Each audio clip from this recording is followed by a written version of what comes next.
secara KTP ya Bang. Waduh, ini gaswat ini. Kenapa Anda kok sudah bilang KTP? Kan agama warisan. Agama warisan, tetapi Anda tidak melaksanakannya ya? Kayaknya enggak deh. Iya, Bang, kalau Anda melaksanakan agama Islam, Anda itu nanti pasti jadi orang jahat. Percaya nggak? Percaya enggak tahu sih Bang, enggak Nah, pernah udah sih. mulai ragu-ragu.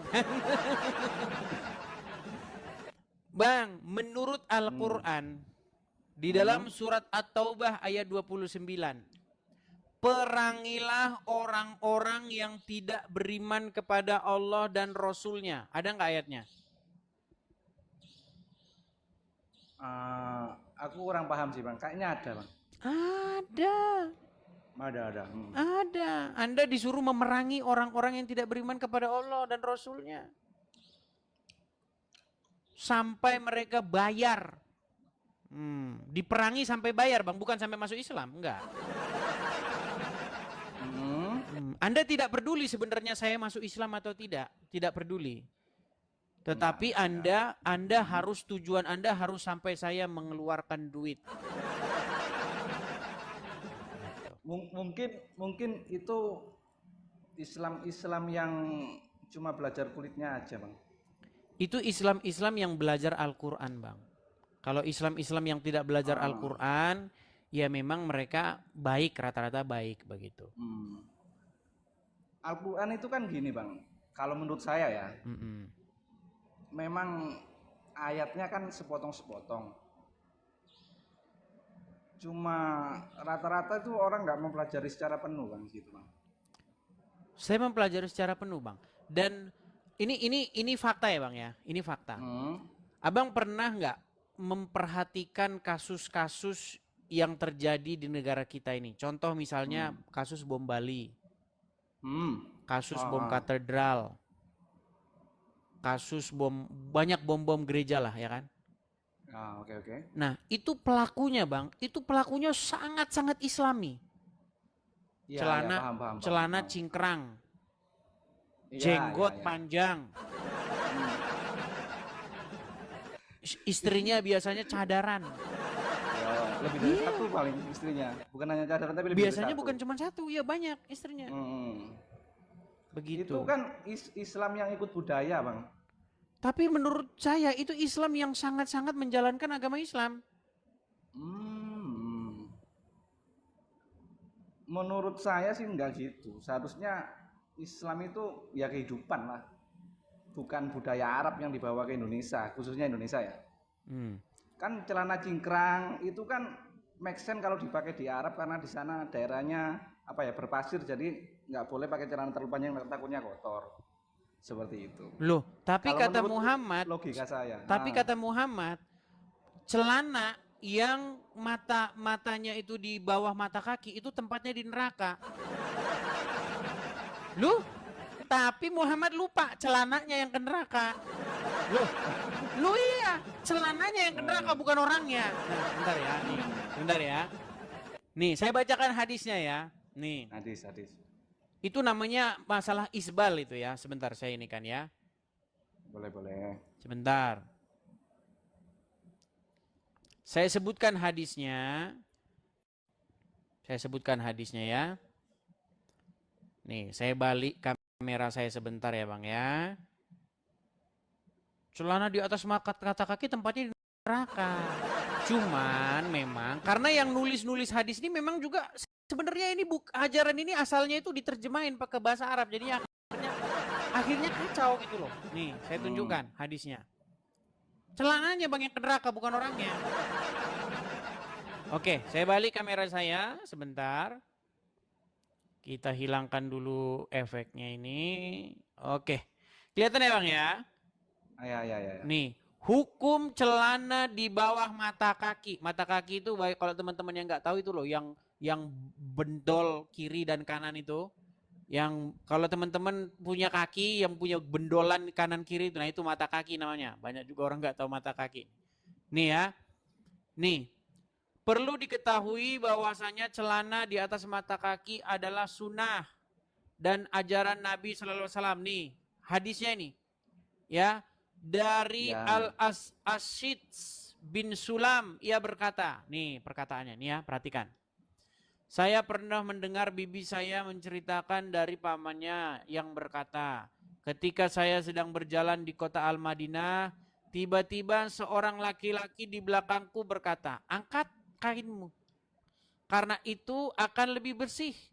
Ternyata orang yang berbicara itu adalah Rasulullah Sallallahu Alaihi Wasallam. Aku berkata, sesungguhnya yang ku kenakan ini tak lebih hanyalah burdah yang bergaris-garis hitam dan putih. Beliau Sallallahu Alaihi Wasallam bersabda, apakah engkau tidak menjadikan aku sebagai teladan? Aku melihat aku melihat kain sarung beliau. Ternyata ujung bawahnya di pertengahan kedua betisnya. Cingkrang, Bang. Tahu kan cingkrang? Kalau zaman kita SMP zaman dulu, saya nggak tahu abang SMP tahun berapa ya. Kalau SMP zaman dulu kami, kalau celananya di atas dengkul itu kayak bencis. Makanya kami turunin ke bawah. Iya. Zaman kami SMP celananya harus diturun di bawah lutut. Kalau enggak diledekin. Nah, nih. Nah, terus ya, nih saya lihat ya. Nih, dan seterusnya. Ini hadisnya intinya ini ya, nih. Intinya adalah bahwa nih, saya bacakan hadis yang pendeknya saja ya. Sebentar ya. Sebentar.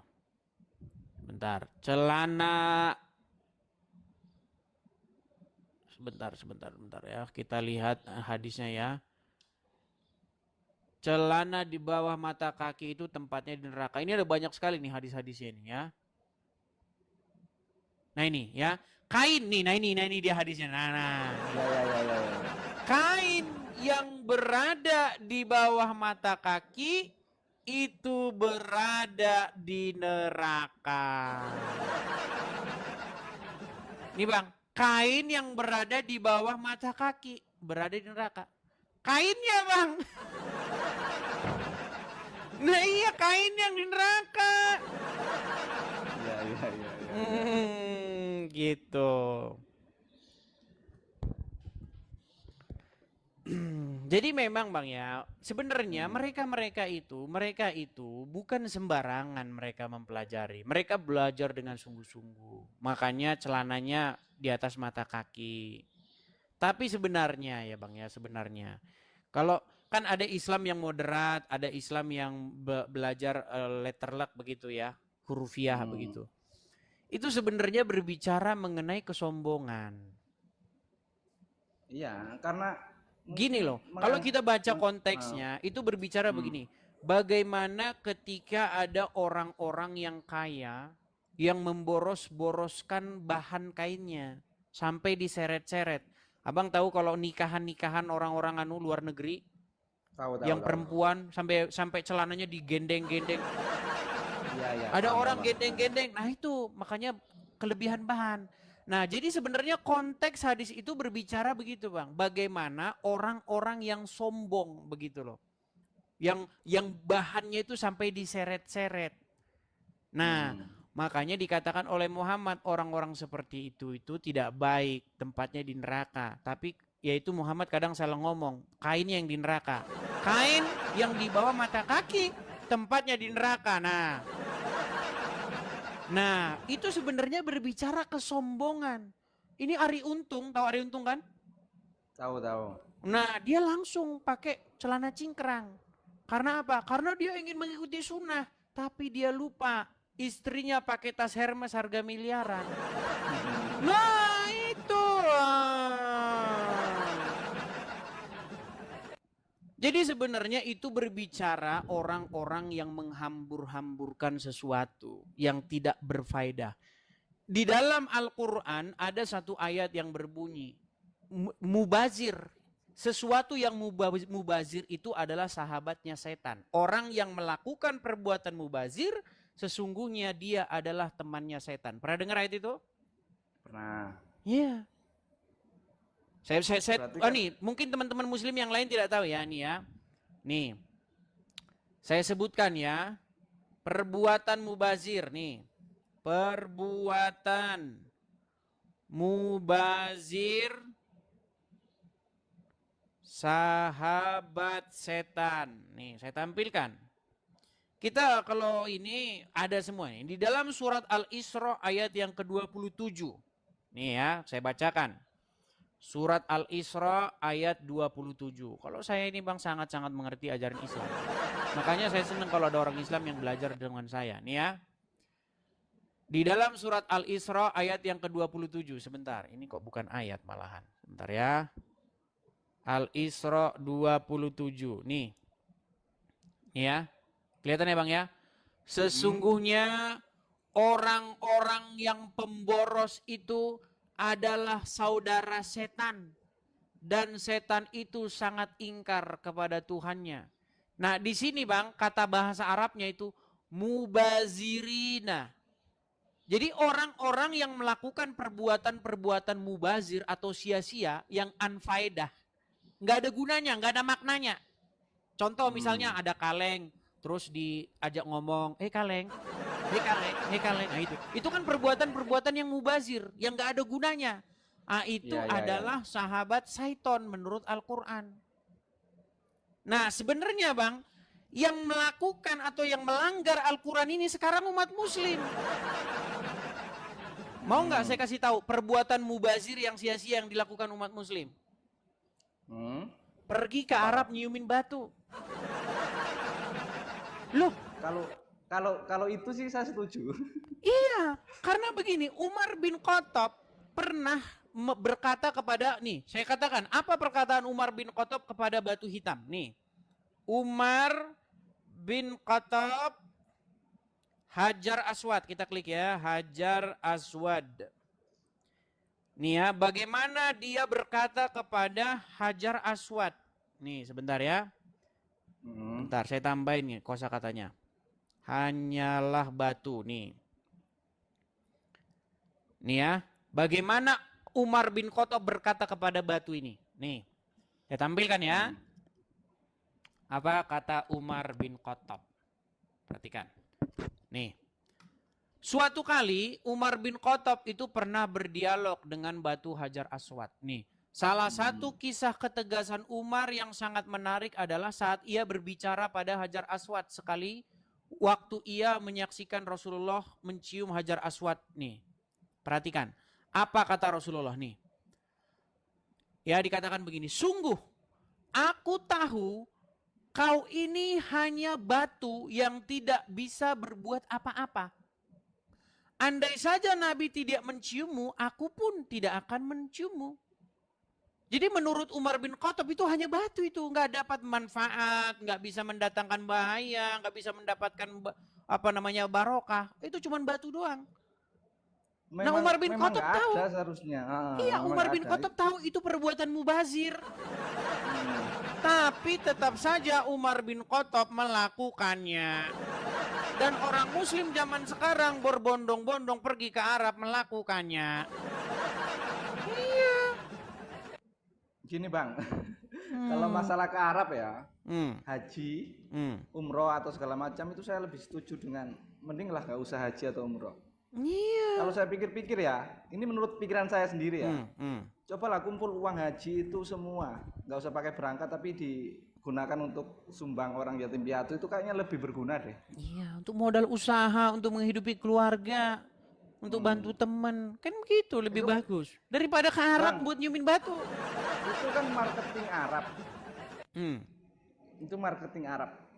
Sebenarnya itu Arab itu nggak harus Islam sih, gitu loh.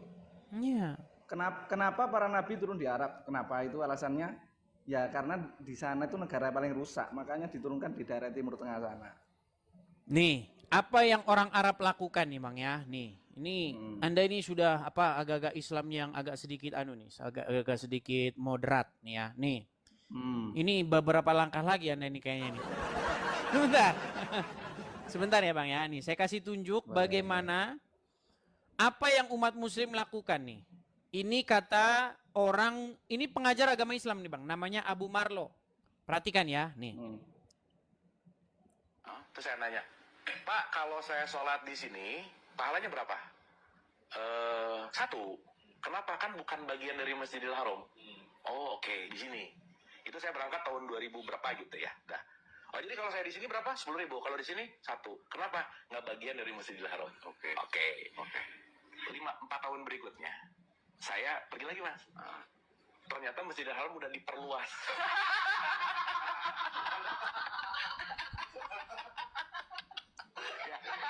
Saya nanya lagi. Kalau di sini berapa? 10.000. Kenapa? Kan ini bagian dari Masjidil Haram. Saya mundur lagi. Kalau di sini masih 1. Oh, jadi saya mulai ngerti yang menentukan pahala itu adalah pemerintahan Arab.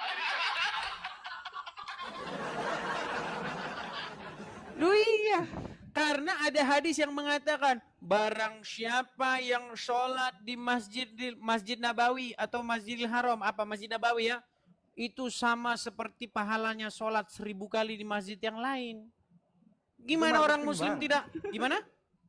Itu marketing itu. Iya jelas. Gimana orang muslim tidak berbondong-bondong ke sana? Itu bisnis yang sangat menggiurkan, Bang. Bayangkan, satu kepala orang Indonesia yang berangkat ke Arab itu mendatangkan banyak fulus bagi orang Arab. Lu bayar visa sudah berapa duit? Pesawat darat itu bayar, coy. Bayar. Hotel, bayar lagi. Nggak cuma hotel, rumah makan juga. Fulus semua itu. Gimana? Karena Arab itu sadar suatu saat minyak bumi mereka pasti habis, makanya mereka berbondong-bondong bikin pariwisata, hotel apa segala macam yang besar-besar supaya itulah mengatasnamakan Ka'bah lah yang dibilang sekarang ini. Ya, begitulah. Tapi begini, Bang, kalau ketika saya membaca Al-Qur'an, nih, ini penting ya, makanya saya mengundang muslim-muslim sebenarnya yang ustadz-ustadz. Gini. Tidak pernah ada di dalam Al-Qur'an itu disuruh berhaji ke kota Mekah. Nggak pernah ada. Kalau ada disuruh berhaji ke kota Mekah, saya terjun dari Monas. Nggak ada. Kalau disuruh berhaji, iya. Laksanakanlah haji, ada ayatnya. Tapi kemana haji? Haji itu ke Baitullah. Baitullah itu ada di mana menurut Al-Quran? Di Baka. Baka. Sama orang Islam diedit jadi Mekah. Karena orang Islam tidak suka Baka, sukanya Mekah. Begitu. Nanti langsung dibilang, ya Baka itu ya Mekah itu. Ah, ini udah mulai ngarang bebas. Sejak kapan Baka jadi Mekah? Sejak kapan? Kalau gitu bukan Madiun, Badiun aja kalau gitu. Iya. Bukan Bandung, Bandung. Ah, gitu aja. Oh, itu tidak tidak ada satupun indikasi bahwa Baka itu adalah Mekah, nggak ada. Begitu, Bang. Iya sih, memang racun itu namanya mabuk agama itu, Bang. Kebanyakan orang yang maaf tapi ya, ini orang Indonesia memang akhirnya agak jongkok semua rata-rata. Jadi pemahaman agamanya itu gampang dibelokkan oleh oknum-oknum tertentu. Apalagi kayak apa ya? Kalau dibilang para Habib itu keturunan apa segala macam, mereka lebih. Wah, itu bisnis lagi tuh. Oh, itu bisnis kenceng itu, Bro. Bayangin. Mereka sampai sini bawa botol ya, isinya rambut. Nggak tahu rambut siapa, bisa aja itu rambut istrinya. Dibilang katanya, ini rambut Nabi. Langsung umat muslim. Dipeluk rambut lagi. Nangis. Tapi jangan lupa, bayar dulu coy kalau mau meluk rambut Nabi. Nah, Itulah. Sendal. Ini sandal Nabi ini sudah. Dari mana itu bisa tahu dari mana itu sendalnya Muhammad? Bagaimana ininya? Ujiannya bagaimana? Nah, itu makanya, Bang. Banyak sekarang Habib dalam tanda kutip Habib ngaku turunan Nabi. Ya kan? Air bekas cucian kakinya diminum sama anu. Udah lihat videonya? Belum sih Bang. Oh, mau kita kasih tunjuk nih. Wah, ini ngeri nih Bang Sadis nih ya. Saya tunjukkan bagaimana umat muslim memperlakukan keturunan Muhammad. Karena mereka mengatakan ini zuriat Nabi ini. Ini turunan Nabi. Barang siapa yang mencintai, oh harus. Pokoknya harus dibikin ini. Sebentar ya. Saya tunjukkan bagaimana umat muslim itu meminum air bekas cucian kaki. Sebentar. Kita kasih tunjuk nih bekas cucian kaki yang diminum. Waduh, mana ini bekas cucian kaki? Udah hilang ini kayaknya teman-teman. Ya pokoknya adalah. Jadi bekas cucian kakinya diminum. Teman-teman nanti bisa cari sendiri. Ya kan? Bagaimana turunan Nabi itu orang yang sangat dimuliakan dan lain sebagainya begitu. Padahal ayat Quran berkata, makana Muhammadun aba ahadim mir rizalikum. Muhammad itu bukanlah bapak dari satu pun laki-laki di antara kalian. Iya.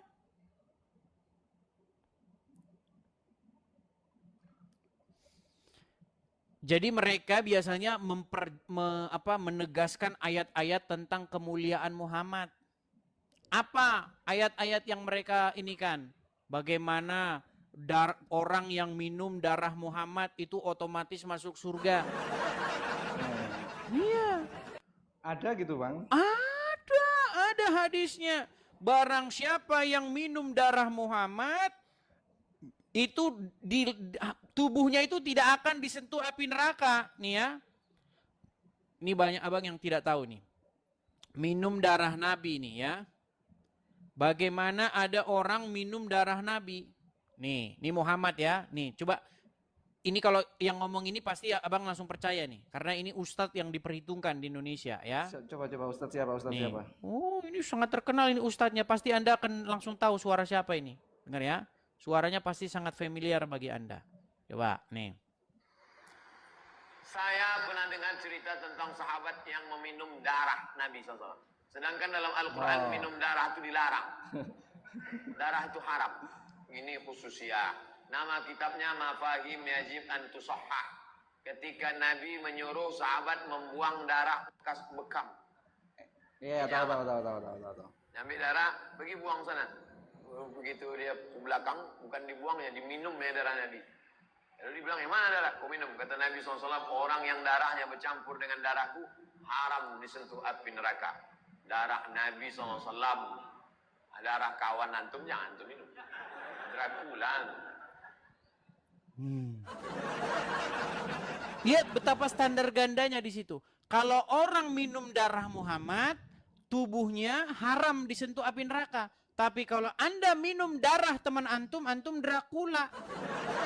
Loh, ini kan standar ganda sama. Muhammad manusia, teman antum manusia. Kalau Anda minum darah teman antum, Dracula. Kalau minum darah Muhammad bukan Dracula. Ini namanya standar ganda. Itu dongeng itu. Standar ganda. Dongeng itu Bang. Artinya apa? Sebenarnya saya tahu gitu. Saya tahu gini loh. Di dalam Al-Quran itu dilarang mengkonsumsi darah. Ada ayatnya. Betul. Janganlah kamu memakan bangkai, darah, hewan yang tidak disembelih dengan menyebut asma Allah. Betul? Nah, kemudian menurut hadis tadi ada orang minum darahnya Muhammad secara sengaja. Ketika darah Muhammad diminum, seolah-olah Muhammad tidak peduli dengan ayat Al-Quran. Dia malah mengatakan, orang yang darahnya bercampur dengan darahku haram disentuh api neraka. Hadis ini saya teliti Bang, saya teliti.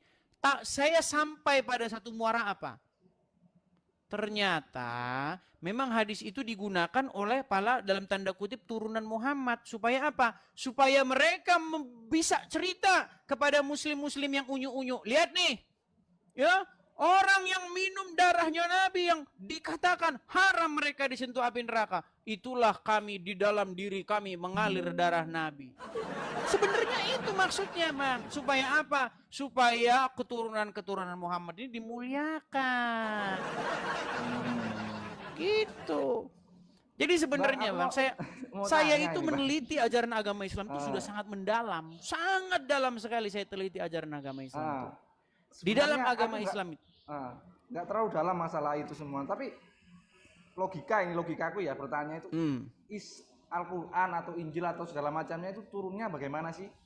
Atau turun berbentuk kalimat seperti itu atau ucapan seorang rasul yang dicatat atau gimana sih? Nah ini pertanyaan yang bagus. Jadi tidak ada kitab yang jatuh dari langit, Bang. Nggak ada. Namanya kitab tuh ditulis oleh manusia. Seperti bagaimana Injil yang kami pegang nih. Saya kan Kristen kan. Injil yang kami pegang ini berisi bagaimana orang menuliskan peristiwa-peristiwa atau pengajaran-pengajaran yang dilakukan oleh Yesus. Makanya diberitahu kepada pembacanya. Ya kan? Pada zaman ini Herodes menjadi raja di Yudea. Kemudian Pilatus menjadi wali negeri. Kemudian Kaisar Agustus pada waktu itu kaisar. Ya, disebutkan semua wilayahnya di sini, tempatnya di sini. Berarti itu ungkapan Yesus yang dicatat atau gimana? Iya, pengajaran-pengajaran yang dilakukan Yesus dicatat oleh para saksi mata, kemudian diberitakan dan sampailah kepada kita. Itu makanya. Nah, tetapi kalau kita membaca Al-Quran, banyak umat Islam percaya Quran itu jatuh dari langit katanya. Lu ada Quran yang orang Islam yang percaya bahwa Quran itu buku jatuh dari langit itu ada. Jangan dibilang saya mengada-ngada, saudara-saudara ya. Nih. Mungkin itu oknum Bang, oknum Islam. Tapi banyak Bang, jangan salah nih. Ya, ini diskusi saya dengan dia nih, namanya adalah Lina. Nih, perhatikan ya. Nih. Berarti Al-Quran itu jatuh dari langit? Iya, jatuh dari langit. Buset, bukan ditulis manusia. Bukan manusia yang menulisnya. Ya, bukan ditulis manusia, tidak. Tidak masuk akal manusia mak boleh tulis. Saya mau tanya, saya serius saya mau tanya. Jatuhnya ketimpa kepala siapa? Berarti Al-Quran itu jatuh dari langit. Banyak Bang yang mengimani itu. Bahkan teman-teman saya masa kecil itu juga mengimani hal yang sama. Quran jatuh dari langit. Begitu. Iya. Padahal semua buku-buku, naskah-naskah keagamaan itu pasti ditulis oleh manusia, begitu. Dan Al-Quran itu menjadi Al-Quran itu menurut Al-Quran sendiri, ya kalau kita baca Al-Quran dari Al-Fatihah sampai Anas, Al-Quran itu menjadi satu buku anonimus yang tidak diketahui penulisnya siapa. Ya, di dalam Al-Quran kalau kita baca Al-Quran dari Al-Fatihah sampai Anas, tidak akan kita temukan siapa penulis Al-Quran. Dari ayat yang pertama Al-Fatihah, Bismillahirrahmanirrahim, Alhamdulillahirabbil alamin, Ar-Rahmanirrahim, Malik Yaumiddin dan seterusnya sampai waladolin. Gak ada. Kalau diartikan dengan menyebut nama Allah yang Maha Pengasih lagi Maha Penyayang, segala puji bagi Allah Tuhan semesta alam dan seterusnya. Siapa penulisnya? Ini kan seperti sebuah syair, seperti sebuah doa dari seseorang yang tidak diketahui. Iya, memang suatu saat itu akan terbongkar Bang. Terbongkarnya dalam Al-Quran sendiri itu ada suatu hadis, kalau nggak salah itu apa hadisnya ya. Jadi Islam di akhir zaman, bahasanya di akhir zaman akan ditinggalkan. Bukan ditinggalkan, akan menjadi asing. 70 golongan atau berapa gitu. Tapi yang benar cuma satu. Iya. Jadi yang harus paham. Tahu nggak siapa satu golongan itu Bang? Yang semua mengaku benar sih, repotnya gitu. Tapi tahu nggak siapa satu golongan itu? Yang di situ disebutkan itu apa namanya? Lupa Bang aku Bang. Yang ada golongannya satu pokoknya. Golongan itu adalah yang murtad. Ini bahasa murtad ini apa ngambil dari Arab juga jadi. Bang, kan disebutkan bahwa Islam akan terpecah menjadi 73 golongan. Hanya satu saja yang masuk surga, yang lainnya masuk neraka, betul? Nah, siapakah satu golongan itu? Menurut saya satu golongan itu adalah orang yang meninggalkan agama Islam. Nggak, bercanda. Konteksnya Islam di sini yang abang maksudkan tentang pemahaman kan? Ya, artinya begini Bang. Sebenarnya Al-Quran itu memerintahkan supaya beriman kepada kitab-kitab yang sebelumnya.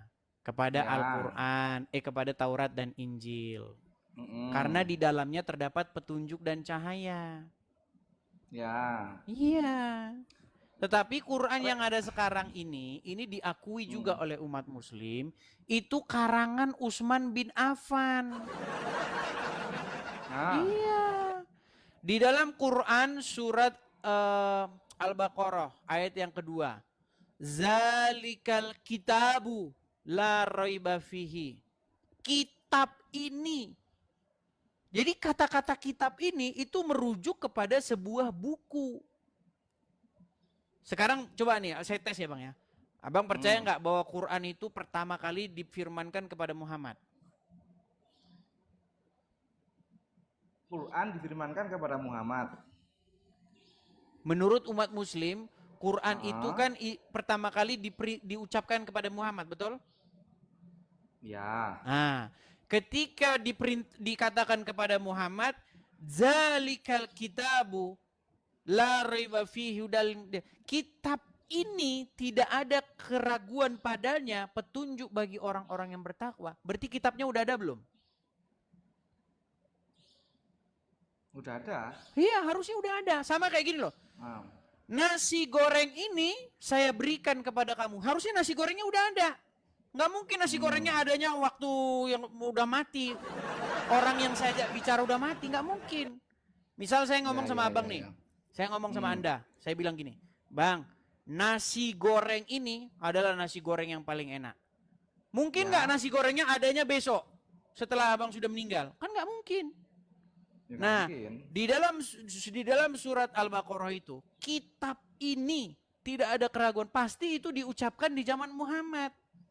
Kitabnya harusnya udah ada. Tapi menurut agama Islam, kitabnya adanya sesudah Muhammad meninggal.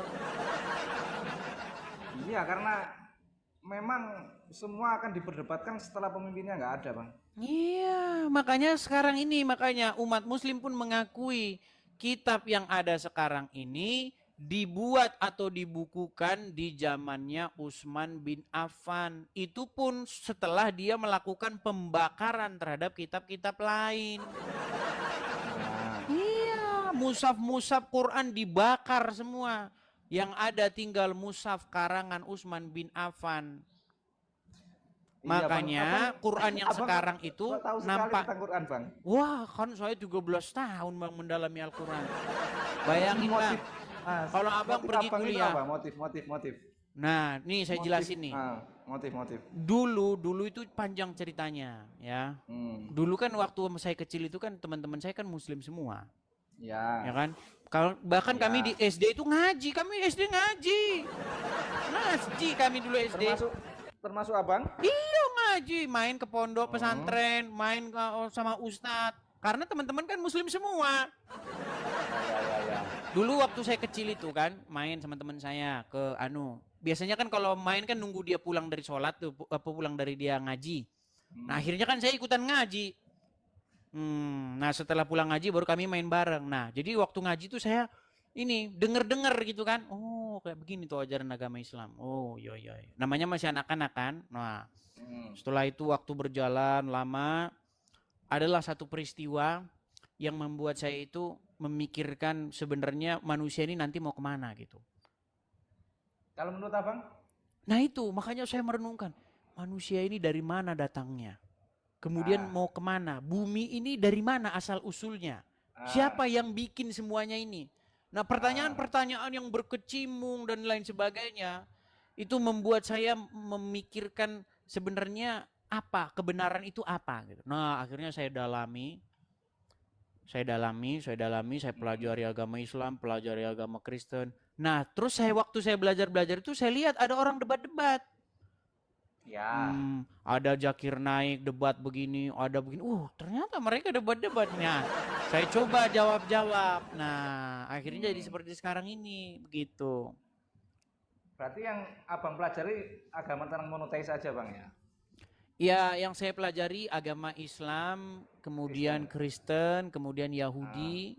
Ya, itu Yang monoteis lain-lain sedikit-sedikit saya belum terlalu mendalami. Abraham lah, agama Abraham lah ya. Iya. Ya kalau monoteis memang gitu bang. Kalau saya benar berarti kamu salah. Enggak juga. Enggak, kebanyakan gitu, pasti berdebat. Kebanyakan pasti berdebat. Iya, karena begini, karena kalau kita mempelajari agama Islam dengan kita mempelajari agama Kristen, memang akhirnya nanti nggak ketemu karena bertentangan. Banyak contoh-contoh yang bertentangan dalam ajaran Islam dan Kristen. Banyak hal. Misalnya apa? Misalnya apa yang paling Anda mau pahami? Saya takutnya nanti kalau saya bahas Anda pun nggak paham. Soal apa? Makanan, babi haram. Soal surga misalnya, atau soal makanan. Neraka.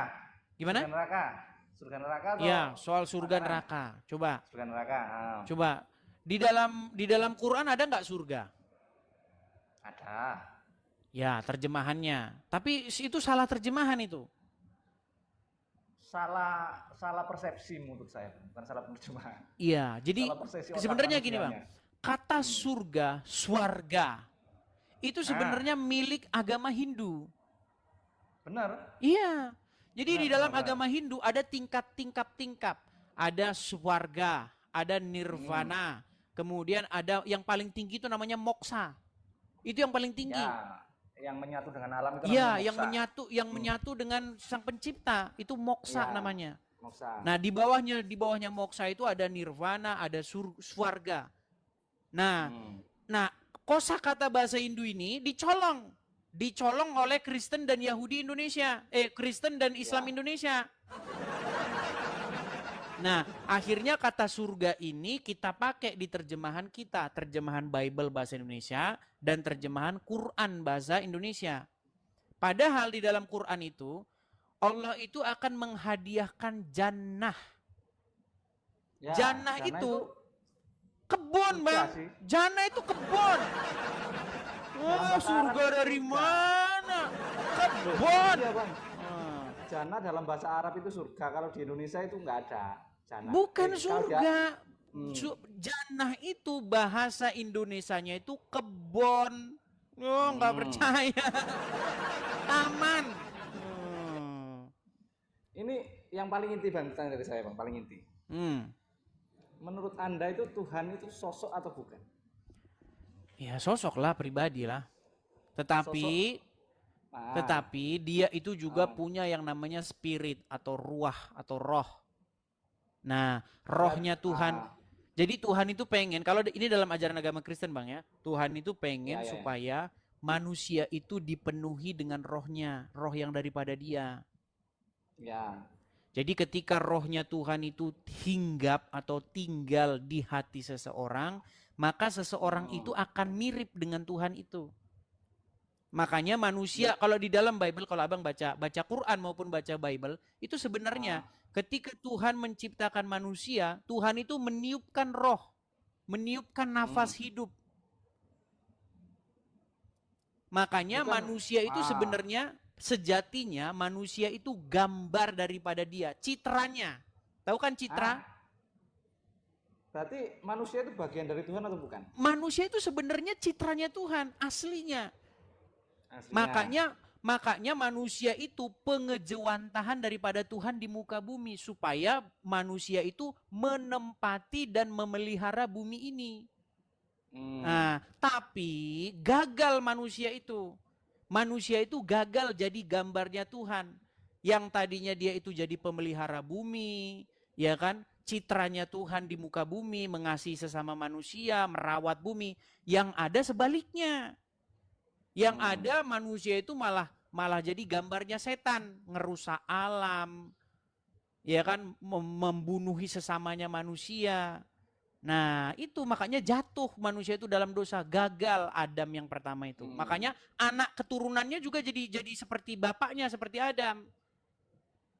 Ya kan, anaknya membunuh sesamanya manusia dan lain sebagainya, perang sana sini, nuklir sana sini. Ya kan, sikit-sikit penggal lehernya. Kan itu. Ya kan? Nah, makanya Yesus datang. Yesus tuh kalau di dalam Bible, Bang, Yesus tuh Adam yang kedua. Kalau dalam Bible? Di dalam Bible Yesus tuh Adam yang kedua. Makanya dia itu nggak lahir dari hubungan seksual, dari ini, enggak. Dia Adam yang kedua. Makanya Adam yang pertama itu gagal. Dia jatuh ke dalam dosa. Nah, kemudian ada Adam yang kedua yaitu Yesus. Dia berhasil. Dikatakan dalam Bible itu dia taat sampai mati. Nah, makanya Yesus berkata, Roh Tuhan ada padaku. Jadi ketika Yesus taat sampai mati, maka dia itu dikatakan dalam Bible dibangkitkan. Dia itu bangkit. Dia masuk kepada hidup yang kekal. Nah, jadi sebenarnya pesan Injil itu supaya manusia itu jadi seperti Yesus. Menjadikan Yesus itu sebagai contohnya. Contoh yang harus ditiru. Biar kita itu masuk kepada hidup yang kekal juga besok. Oke. Iya. Berarti ya Yesus itu wujud Tuhan itu sendiri kan? Iya, makanya Yesus berkata, barang siapa melihat aku, ia telah melihat dia yang mengutus aku. Itu kata Yesus. Nah, kita ini Bang harus nyontoh Yesus itu. Kalau dijahati jangan balik jahati orang. Harus mengasihi, bahkan orang yang menganiaya kita sekalipun kita harus mengampuni. Ketika Yesus diperlakukan, disalibkan, apa kata Yesus? Ampunilah mereka karena mereka tidak tahu apa yang mereka perbuat. Nah, biar kita itu jadi seperti Yesus. Jadi gambarnya dia kembali pulih citra kita seperti sebagaimana sedia kala. Tapi jangan seperti Muhammad. Masalahnya jangan seperti Muhammad. Nah itu Bang. Bang, kenapa ada pendidikan sama Muhammad? Loh, ketika saya baca cerita tentang Muhammad Bang, waduh. Bang, 1/5 harta rampasan perang buat Muhammad. Mana? Ayo. Wanita-wanita boleh menyerahkan dirinya kepada Muhammad. Ayo, apalagi? Muhammad menikahi anak di bawah umur, apalagi? Menyuruh manusia minum air kencing onta. Ayo, waduh banyak lagi, Bang. Bang, saya nggak meledek lo, enggak. Ini yang saya bilang nih fakta gitu loh. Muhammad tuh tidak layak, tidak pantas jadi suri tauladan. Dia nggak pantas jadi contoh yang harus kita mirip seperti dia. Yang harus pantas kita mirip seperti dia itu adalah Yesus, Tuhan Yesus. Gitu loh Bang. Itu pesan saya kepada teman-teman muslim. Ya, saran saya itu cerdaskanlah Bang kehidupan bangsa ini Bang. Nah, ya masalahnya gimana Bang ya? Tapi Toa aja digede-gedein, gimana mau cerdas? Yang abang bawa ini masalahnya perbedaan jadi. Loh, tapi kan memang benar. Kalau Anda mirip seperti Muhammad, Anda akan cium-ciumin batu ke Arab. Karena Muhammad kan yang nyium-nyiumin itu. Betul nggak? Akhirnya umat muslim berbondong-bondong nyiumin batu. Betul nggak? Terus nanti Anda akan main lempar-lemparan batu juga. Itu sih menurut saya sebenarnya itu semua simbolik aja sih. Simbolik menurut saya. Apapun itu simbolik. Simboliknya bagaimana? Ya sebenarnya simbolik kalau orang bisa secara nalar otaknya bersih menerjemahkan ya nggak mungkin sampai ke situ. Iya gini loh Bang, masalahnya umat muslim itu kan menjadikan Muhammad sebagai suri tauladan. Dikatakan dalam Al-Quran, di dalam dirinya terdapat suri tauladan yang baik, betul? Ya. Nah, makanya umat muslim melakukan seperti apa yang dilakukan oleh Muhammad. Ya. Nah, jika Anda melakukan apa yang seperti Muhammad lakukan, bayangin Bang. Belum nanti saya tunjukkan hadisnya. Bahwasanya kiamat tidak akan terjadi sampai umat muslim membunuh orang-orang Wahyudi. Dan banyak hadis-hadis lain. Jika kamu bertemu dengan Nasrani dan Yahudi di jalan, maka desaklah mereka ke jalan yang sempit, persempitlah jalan mereka. Itu bertolak belakang dengan ajaran Yesus, Bang. Apa kata Yesus? Jika kamu mengasihi orang yang hanya mengasihi kamu saja, apakah upahmu? Bukankah mereka juga melakukan hal yang sama? Mereka mengasihi juga orang yang mengasihi mereka? Ya. Karena kalau kita mengasihi orang yang mengasihi kita, artinya impas, bener nggak? Ya impas. Impas. Makanya Yesus mengajarkan yang lebih tinggi. Tetapi aku berkata kepada kamu, kasihilah orang-orang, bahkan orang yang membenci kamu. Mintalah berkat bagi orang-orang yang mengutuk kamu. Walaupun kita dikutuk, Bang, tapi kita tetap memberkati mereka. Beda jauh, Bang, dengan ajaran Yesus. Makanya, Bang, kita itu harus seperti Yesus. Menjadikan Yesus sebagai suri tauladan kita. Contohnya, jadi Tuhan, jadi Tuhan kita. Ya kan dalam Islam pun Yesus itu disebut Isa kalau nggak salah. Iya, masalahnya Yesus versi Quran ya. Yesus versi, Bang, Kan Yesus versi. Termasuk Nabi yang harus kita imani itu. Iya, masalahnya umat Muslim di mana ajaran Nabi Isa di mana? Ya kasih itu kan ajarannya. Iya, Bukan adanya di kasih kitab sayang. mana? Yo di Al-Quran pun ada sih, Bang. Tapi ya. Iya, masalahnya begini. Kalau betul-betul abang ingin memperdalam ajaran Yesus, maka bacalah Injil. Karena Al-Quran memerintahkan bahwasanya disuruh beriman kepada kitab-kitab sebelumnya, yaitu Taurat dan Injil. Karena di dalamnya terdapat petunjuk dan cahaya. Begitu. Berarti masih sama sih. Kalau konsep surga neraka gimana? Ya baik, kita kaji secara ini ya, akademis ya, karena kita jangan mengkaji secara dogma. Dogma. Oke, jadi gini, neraka itu juga bahasanya Hindu, orang Hindu punya, bahasa Sanskerta punya. Sebenarnya tidak ada kata neraka di dalam Bible maupun di dalam Quran. Nah, kata neraka itu sebenarnya berasal dari sebuah tempat di Yerusalem. Ya. Jadi umat Muslim jangan halu neraka itu dan gini. Jadi di Israel ada tempat namanya itu lembah milik keluarga Hinom. Coba abang tenangkan dulu kamera biar saya nggak pusing. Nah gini. Jadi ada orang Israel atau orang Ibrani, orang Yahudi. Dia itu keluarganya Hinom. Nah, keluarga Hinom ini dia punya sebuah lembah. Nah, di dalam bahasa Ibraninya Gehinom. Nah, Gehinom itu maksudnya, Geh itu maksudnya lembah, cekungan begitu. Lembah, Gehinom, Geh ben Hinom. Lembah milik keluarga anak-anaknya Hinom. Nah, dulu di Israel lembah itu dipakai sebagai lembah pembantaian. Lembah pembantaian, lembah pembuangan sampah, pokoknya lembah yang mengerikan. Dulu orang-orang non Yahudi atau penduduk asli negeri itu, orang Kanaan, mereka itu membakar anak-anak bayi mereka kepada dewa Moloch di situ, di tempat itu. Jadi mereka melakukan ritual pembakaran bayi kepada dewa Moloch mereka. Nah, oleh orang Israel, ketika Israel datang menduduki bangsa itu, menjadikannya tanah mereka, tempat ibadah mereka, tempat ritual penyembahan Moloch itu dinajiskan oleh Israel sebagai tempat pembuangan sampah. Ya kan? Dan juga pernah dijadikan tempat pembantaian. Nah, kata itu dikutip oleh Yesus. Tempat itu digunakan oleh Yesus sebagai lambang penghukuman. Makanya mereka akan dibuang ke Gehinom. Nah, kata Gehinom ini muncul di bahasa Yunani, Gehinom.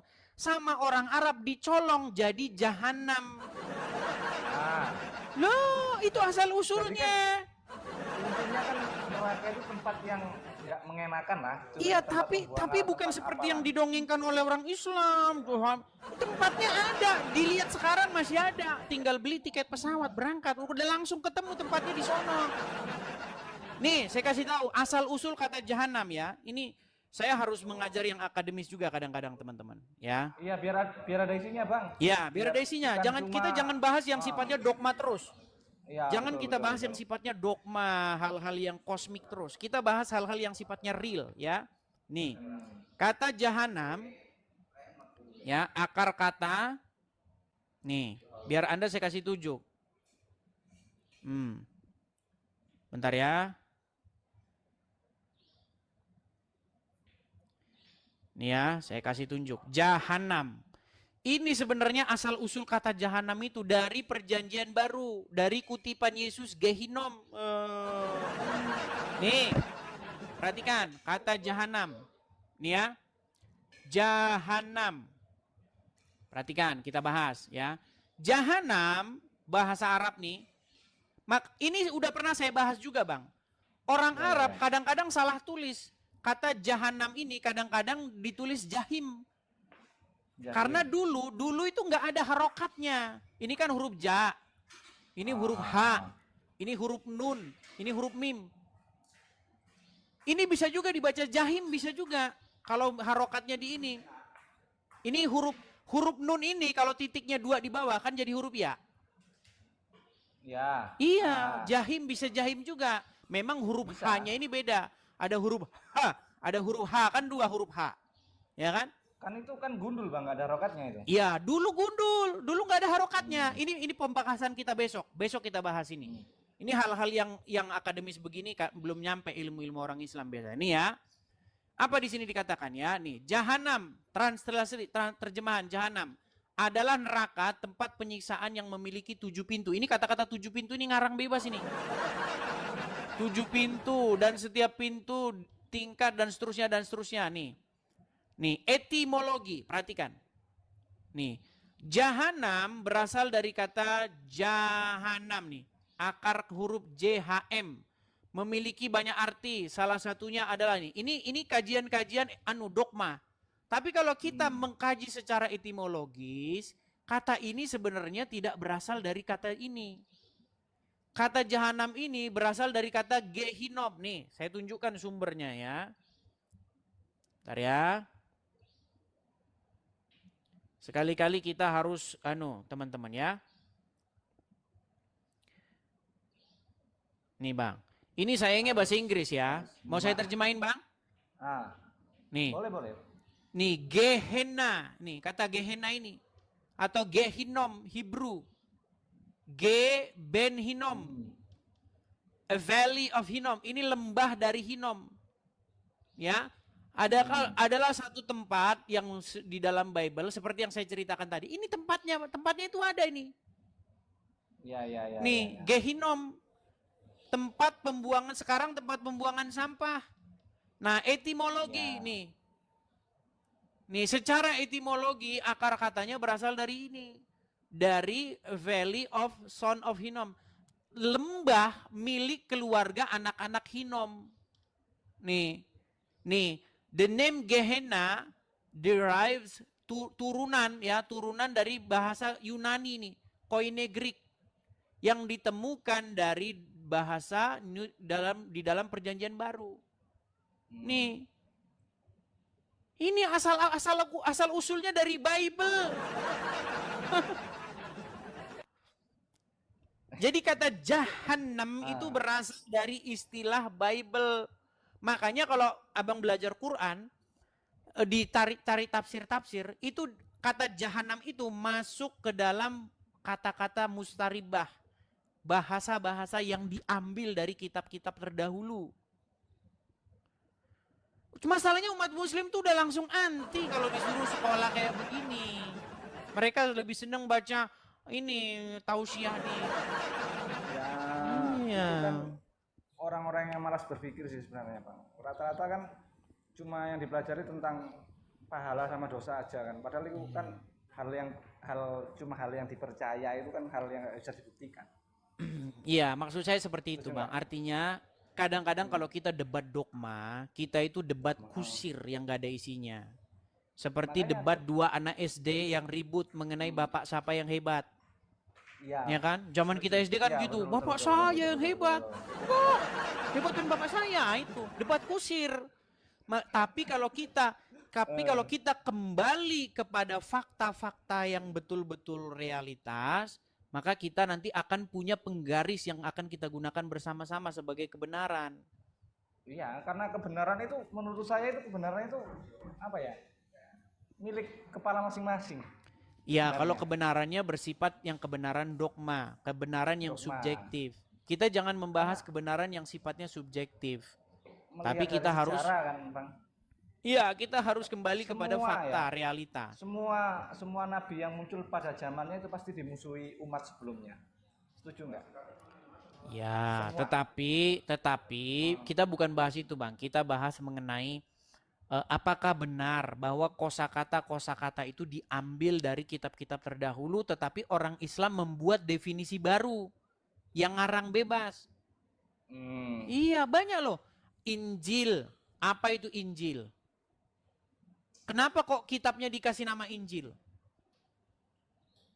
Coba umat muslim ditanya, pusing 7 keliling, Bang.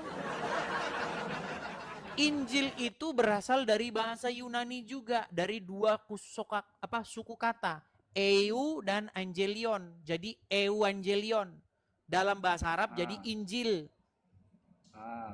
Artinya berita gembira. Apa berita gembira? Berita gembira bahwa Sang Mesias, the Messiah, telah datang. Mesiah itu kan bahasa itu, Bang. Bahasa Ibrani. Bahasanya orang Ibrani kan? Iya, the Messiah itu, Mesiah itu dicolong juga sama orang Islam jadi Al-Masih. Jadi Hamasiah itu jadi Al-Masih. Cuman orang Islam kan malas belajar gitu. Ketika umat muslim mereka mengembalikan pengertian-pengertian itu sesuai dengan dari mana kosakata itu berasal, maka diskusi kita sebenarnya tinggal satu langkah lagi. Kan muslim kan bikin definisi sendiri. Israel apa artinya mengusap? Mengusap dari Hong Kong. Al-Masih, apa arti Al-Masih? Mengusap. Lu pikir tukang pijit apa tukang urut tuh gimana?